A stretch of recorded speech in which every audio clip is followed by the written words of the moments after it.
सो आज हम FY BCom semester 2 subject economics chapter number 4 के मोस्ट इम्पॉर्टेंट शॉर्ट क्वेश्चन को समझेंगे और याद करने की कोशिश करेंगे।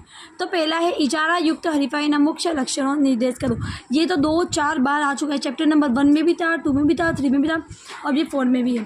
तो इसमें 2 लाक्षणिकता है, तुम्हें याद ही होगा। इजारा तो हरीफाई में घनी पेढ़ी अस्तित्व हो चाहिए, यानी कि यहाँ पे बहुत सारी पेढ़ी होती है, बेचने वाले भी ज़्यादा होते हैं और खरीदनार भी ज़्यादा, जो कि संपूर्ण हरीफाई की तुलना में તેમની संख्या ઓછી હોય છે, लेकिन संपूर्ण हरीफाई की तुलना में उसकी संख्या क्या होती है, कम। અને તે વચ્ચે हरीफाई प्रवृत्ति હોય છે और उनके बीच में क्या होता है, थोड़ी सी हरीफाई भी होती है, यानी कॉम्पिटिशन। ठीक है। तो दूसरा है इजारा हरीफाई में पेढ़ी अमुक अंशे कीमत पर काबू है। इजारा हरीफाई में क्या होता है, पेढ़ी का एक ही इंसान सारे प्रोडक्ट बनाता है, वस्तु सेवा देता है, तो वो कीमत पे काबू रखता है। होया वस्तु विभिन्नता अथवा पेदाशનું વિકલન એ ઇજારાયુક્ત હરીફાઈનું એક મહત્વનું લક્ષણ છે। તે બાત बताऊं क्या अनस? वस्तु विभिन्नता, वस्तु विभिन्न यानी कि वस्तु का अलग पढ़ना, अथवा पैदाशનું विकलन, पैदाशનું विकलन यानी भी अलग पढ़ना, छुट्टा पढ़ना। इजारा हरीफाईનું एक महत्वનું लक्षण है, ये एक महत्व का लक्षण है। वस्तु विभिन्नताના લીધે તે સરખી દેખાતી वस्तुओं विविध भावों प्रवर्ता हो। वस्तु अलग अलग दिखती है, अलग अलग अच्छी होती है, कोई अच्छी कोई बुरी, तो उसकी कीमत भी भाव भी प्रवर्ता यानी अलग अलग होते हैं। वेचाण खर्च ए इजारा हरीफाईનું एक अगत्यનું लक्ष्य है। वेचाण खर्च, एक पेढ़ी का वेचाण खर्च ज़्यादा होता है तो दूसरी पेढ़ी का कम होता है। जिसका कम होता है तो वो कम पैसे में वही प्रोडक्ट को बेच सकता है, जिसका ज़्यादा होता है तो वो वस्तु की कीमत ऊंची रखता है। इजारा हरीफाई में पेढ़ीओं मुक्त अवर जवर रहती हो। यहाँ पे क्या होता है, इजारा हरीफाई में पेढ़ी आती भी है, कितनी जाती है, आती जाती होती रहती है। હવે વસ્તુ વિભિન્નતા यानी પેદાશનું વિકલન એટલે શું, અને તે કઈ બાબતો પર આધાર રાખે છે। वस्तु विभिन्नता यानी वस्तु अलग पड़ना, एक वस्तु का दूसरी वस्तु से अलग जुदा अलग रहना। वस्तु विभिन्नता ए इजारा हरीफाईનું एक महत्वનું लक्षण है। ये एक लक्षण है, ऊपर हमने देखा। एक જ प्रकारની वस्तु अन्य वस्तुથી स्वरूप के गुणवत्ता में विभिन्न हो। एक प्रकार की व्यक्ति की वस्तु क्या होती है, Incoming voice call from Unaisha Mummy on Sim 2. इस प्रकारની वस्तु अन्य वस्तु दूसरी वस्तु अलग देखेगी, एम दर्शावવું તેને वस्तु विभिन्नता अथवा पैदाशનું विकलन કહેવામાં આવે છે। वस्तु अलग है गुणवत्ता या फिर स्वरूप की दृष्टि से, तो उसको क्या बोलते हैं, वस्तु विभिन्नता या पैदाशનું विकलन। ग्राहको जो एवी मान्यता धरावता थाय कि कोई एक पेढ़ीनी वस्तु बीजी पेढ़ीनी तेवी ज वस्तु करता एक या बीजा कारण से भिन्न है। ग्राहकों जो एवी मान्यता, ग्राहक ऐसा सोचता है कि एक वस्तु पेढ़ीनी बीजी वस्तु नहीं करता एक या बीजा कारण से विभिन्न है।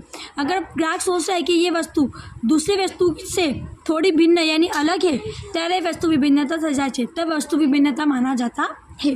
અને ग्राहकों नाना जूत में वेचाई जाए, અને ग्राहक नाना जूत बोलता है कि तू ये वस्तु को खरीद, मैं ये वस्तु को, इसे जूत में वेचाते थे।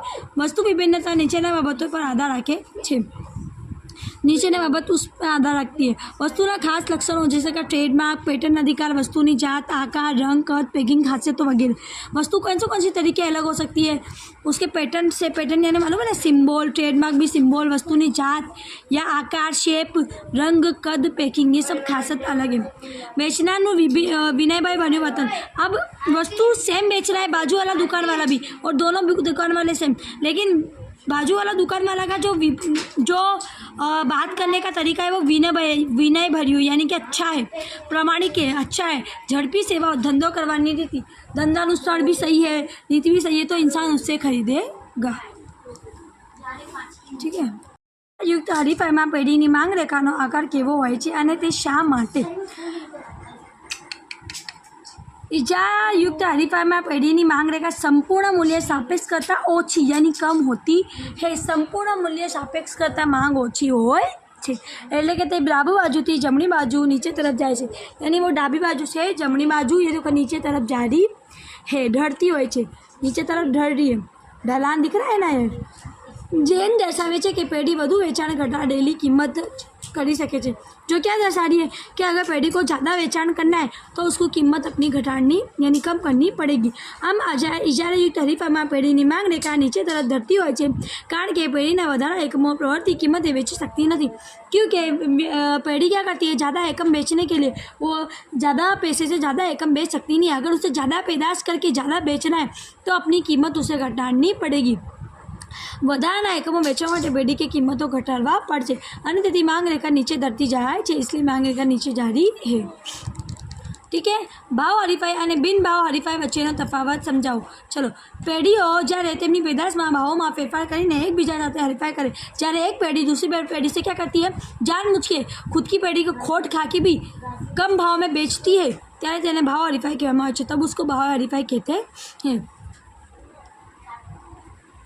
બીજી તરફ પેઢીઓ જ્યારે તેમની પેદાશોની ગુણવત્તામાં ફેરફાર કરીને વસ્તુ વિભિન્નતા સર્જીને અથવા તે વેચાણ ખર્ચમાં ફેરફાર કરીને એકબીજા સાથે હરીફાઈમાં ઉતરે છે, या फिर क्या करती है पेढ़ी खुद की से पैसे तो उतने में ही बेचती है, लेकिन खुद की पैदाश की गुणवत्ता बढ़ा देती है या फिर क्वांटिटी बढ़ा देती है, वस्तु को विभिन्न करके या फिर वेचाण खर्च कम करके सेम कीमत में ज़्यादा अच्छी कीमत वस्तु देती है, तो उसको भी क्या कहते हैं, बिन भाव हरीफाई कहवामां आवे छे, उसको बिन भाव हरीफाई कहते हैं।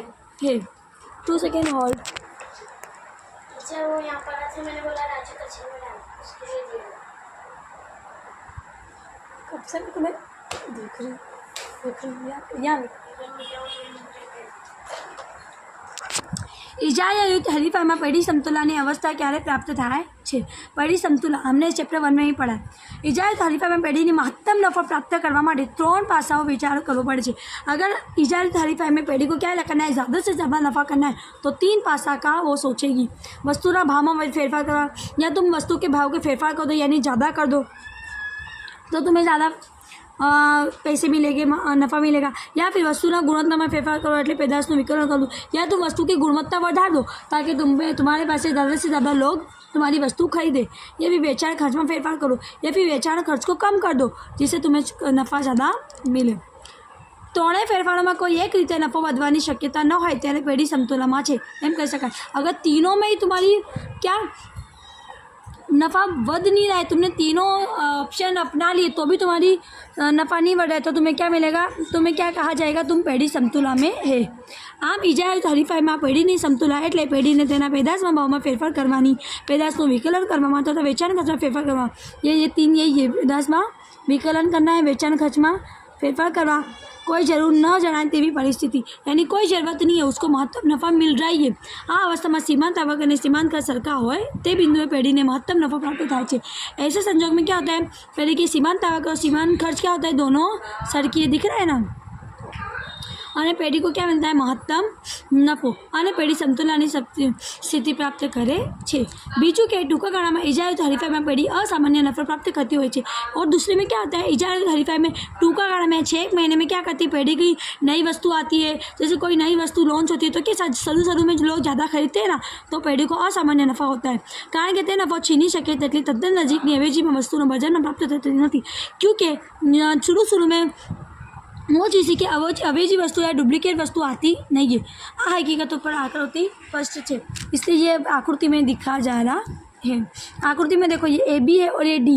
डी क्या है, A B line, M R वेचाण खर्च है, नीचे बाजू जा रहा है, ठीक है, एम सी यानी मांग, और यहाँ पे भाव और खर्च बताया, और यहाँ वेचाण के एकम। जूथ એટલે શું, જૂથની સમતુલાની પ્રાપ્તિના શરતો દર્શાવો।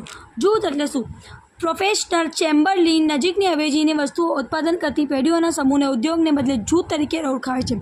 प्रोफेशनल चैम्बरलिन क्या करता है, जैसे कि चावल बनाने वाली फैक्ट्री है, तो उस चावल बनाने सारी फैक्ट्री को एक जूथ में डाल देगा तो उसे क्या कहेंगे, जूथ। ठीक है, जूथ में प्रत्येक एकम इजाराशाही है, हर एकम क्या है, इजाराशाही, सबकी इजाराशाही जैसी चीज़ें, छतां तेनुं बजार तेना अन्य हरीफों साथे परस्पर गूंथायेलुं छे। तब भी बाजार क्या है, हरीफाई तो उनके दरमियान हो रही होती है। हरीफाई तो ज़रूरी है, यानी कॉम्पिटिशन। इजारायुक्त हरीफाई में जूथ જ્યારે समतुलानी अवस्था में आवे त्यारे, अगर इजारायुक्त हरीफाई में समतुला यानी मालूम है जिसमें महत्तम नफा मिलता है आ गया, उसके लिए जूथ मानी दरेक पेढ़ी पण समतुला में होय छे। हर एक पेढ़ी, लाइट ऑफ करो, દરેક પેઢી હર એક પેઢી क्या होती है समतुला में होती है અને केवल सामान्य नफ़ा प्राप्त करती હોય છે और उसको हर एक पेढ़ी को किसी को ज़्यादा कि कम नहीं सबको सामान्य नफ़ा मिल रहा होता है जूथमानी दरेक पेढ़ीओ संख्या વધઘટ થતી હોય છે થતી નથી जूथ में जितनी भी पेढ़ी है उसमें संख्या बढ़ रही नहीं है घट भी नहीं रही है ज़्यादा भी नहीं हो रही कम भी नहीं हो रही कारण કે દરેક પેઢીને લાંબા ગાળે માત્ર સામાન્ય નફો મળતો હોવાથી નવી પેઢીઓને દાખલ થતા માટેનું આકર્ષણ होતું નથી क्योंकि लंबा गाड़े पेढ़ी को ज़्यादा से ज़्यादा नफ़ा मिल रहा नहीं है तो क्यों नई पेढ़ी है इसके अंदर आएगी जब नफ़ा ही नहीं हो रहा है ज़्यादा तब चालू पेढ़ीओ जूथ छोड़वाનું માટેનું कारण होતું નથી तब भी जो पेढ़ी चल रही है वो पेढ़ी क्या करेगी जूथ को छोड़ने का भी सोचेगी नहीं क्योंकि उसको जितना नफ़ा चाहिए था उसको तो मिल रहा है ये हमने चैप्टर 1 में भी पढ़ा है જૂથમાંની દરેક પેઢીનો સીમાંત ખર્ચ અને સીમાંત આવક સરખા હોય કે પડાય નામને આમ છતાં સરેરાશ આવક એટલે કે કિંમત અને સીમાંત આવક કરતાં વધુ હોય છે આવક क्या होती है ज़्यादा होती है ठीक है कारण कि वस्तु की मांग रेखा संपूर्ण मूल्य स्थापित करता ओછી है क्योंकि वस्तु की मांग रेखा क्या है संपूर्ण मूल्य स्थापित करता कम जूथ में पेढ़ीओं न्यूनतम सरेराश खर्च में बिंदु સુધી उत्पादन करती नहीं जूथ यहाँ पे जूथ क्या करती है ज़्यादा से ज़्यादा उत्पादन करने के लिए सोचती नहीं है परंतु सीमांत सीमांत खर्च सरकार चाहिए ત્યાં સુધી उत्पादन करे लेकिन पेढ़ी सोचती है कि भाई इतना तो मैं कमा लूँ जितना मेरा खर्च हुआ है उतना मिल जाए भले से मुझे नफा हो लेकिन खोट भी ना जाए आम इजायत हरीफाई में जूथनी पेढ़ीओ इष्ट कदनी हो इसलिए यहाँ पे कद पेढ़ी का कद कितना होता है छोटा होता नहीं छोटा होता नहीं है बराबर होता है ठीक है।